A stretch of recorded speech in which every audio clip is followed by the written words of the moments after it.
పక్షికి ఒక రెక్క మాత్రమే ఉంటే అది ఎగరగలదా?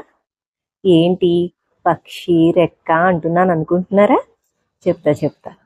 హాయ్ ఫ్రెండ్స్, ఓల్గాస్ వరల్డ్ కి స్వాగతం. నేను చెప్పే కంటెంట్, వీడియోస్, స్టోరీస్ నచ్చితే please like, share, subscribe my channel. ఇంకా లేట్ లేకుండా నేరుగా వీడియోలోకి వెళ్ళిపోదాం.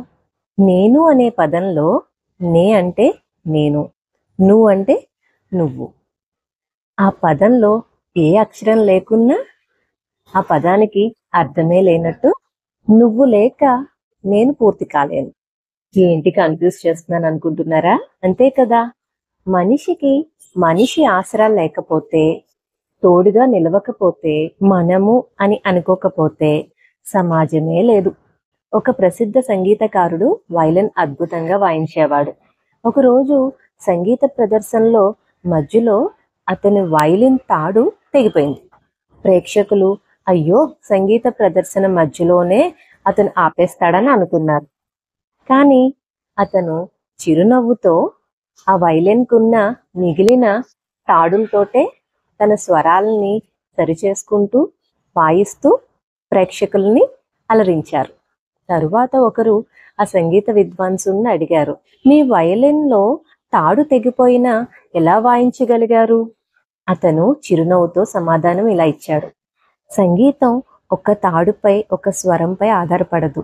ఒకటి విఫలమైనప్పుడు మిగిలినవి కూడా వాటికి తోడుగా, మిగిలిన స్వరాలు కూడా వాటికి తోడుగా నిలవాలి. అలానే నేను జీవిత ప్రయాణంలో విజయం సాధించాలంటే నువ్వు లాంటి ఎందరో సహకారం కావాలి. నేను అనే పదంలో నువ్వు లేకుంటే అర్థమే ఉండదు.